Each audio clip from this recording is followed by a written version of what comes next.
So after almost 72 hours exactly, Roblox finally came back up. And if you're like me, you're probably wondering what the heck happened. I mean, you're thrilled that Roblox is back and you're able to play literally everything. Like if I were to go to, my Roblox profile, I can get into everything. I can buy Robux, I can play games, I can change my avatar, I can go into my groups. Everything seems to be working. Now in the past, when issues have happened and things have gone down, Roblox has kind of just swept all their information under the rug as to what really happened. But this time is very different. This time, Roblox was down more than any other time it has ever been since it was founded in 2006. People wanted answers. And well, wouldn't you believe it? Roblox actually gave us one.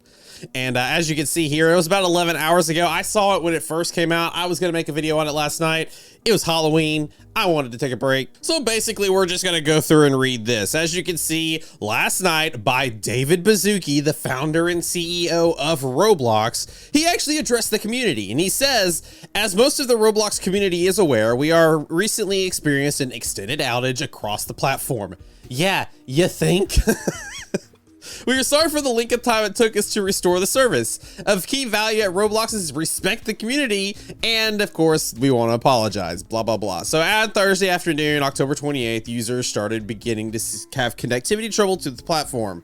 We know, we know all too well. So teams began to work around the clock to identify and get things back to normal. The engineers basically worked all weekend long, didn't have a weekend break, didn't have Halloween holidays with their families and stuff because they were dealing with this, which is absolutely insane. And a huge thank you to those engineers who actually spent all of their time stressing out, trying to get this back up for us.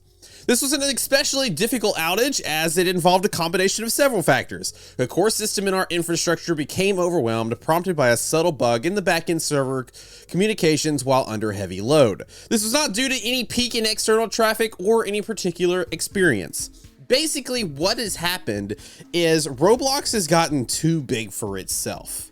Right, they're looking to expand. They're seeing a lot of growth, and the stuff that actually they made in like the data centers, the code, and all that. This stuff was made back in 2006, and now that it's grown so much, it can't handle it anymore. In fact, if you remember, Roblox recently had their Roblox Developer Conference where they basically do keynotes and talk about all the future things coming to Roblox. And well, they mentioned this. It takes us latency improvements. This is not a feature you probably see each and every day, but we're continuing to build out the Roblox cloud and where it's located geographically. Over the past year, we've dropped additional capacity in North America, and that North America capacity really helps South America as well, in Europe and in Asia. Some of the impacts here, in Japan, we dropped our ping time from like 75 milliseconds down to 35. And also, Egypt, as an example, we dropped from 160 to 100 milliseconds. And the reason we're so focused on this latency is we've seen consistently improved latency means improved engagement, which means more people and experiences and more people on Roblox. Our plan for this year, we're dropping a lot of capacity into South America, into Southeast Asia, into Australia, New Zealand. All really important because we have so many users there and such engaged communities. We want to get the latency there where it should be. Basically, what's happening is they are looking to expand their servers and make, better connectivity for people all across the world. Some people down in Australia and in the South Americas that are having lag and latency issues, not able to get into games or being really laggy, and they're looking to improve that. So they've actually started putting in servers in different places to be able to reach those people. The problem is when they did that, it caused everything to go wrong. And so they actually had to scale back. If we see this right here, they actually didn't fix this.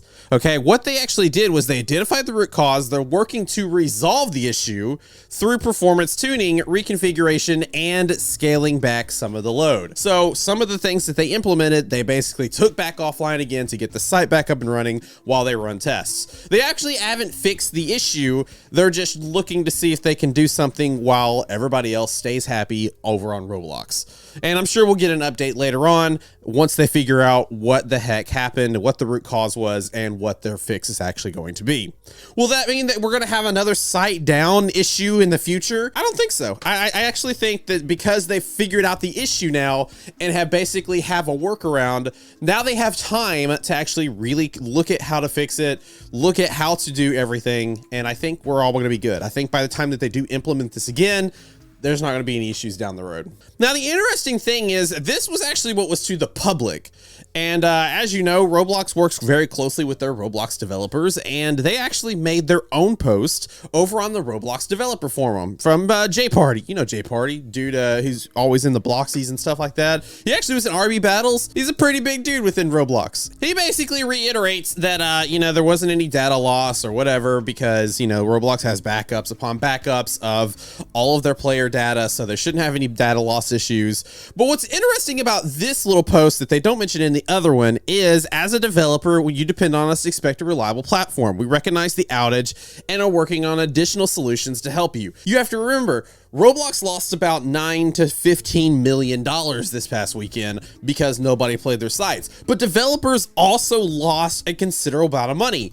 Roblox Halloween events are the second biggest events on Roblox. People look forward to these all year round, and the fact that they didn't happen and Halloween is now over, some of these developers that spent hours and days and weeks trying to get ready for this update have now not seen anything from it, which is why they're actually going to start offering assistance for earning developers who may have lost revenue during the outage. The implementation is still being worked on and more information will be shared, but basically they're coming up with a fund they're going to pay out developers for their time lost. And also, if you found yourself running ads during the platform outage, you are going to get refunded to your account in a few days. So it seems like Roblox is definitely taking the L on this one and admitted it and doing it very gracefully. And I want to thank them for that, because this is how a company needs to act. They care about the players, they care about their developers, and they're just looking to make things better for everybody. So yeah, great job, Roblox. I think with this update, we can finally put all of this stuff behind us and look forward to the future. Congratulations on surviving the Roblox apocalypse. Also, if you do have questions about, you know, your player data or your Robux that you spent during the outage or your login streaks, you know, hit this video right here.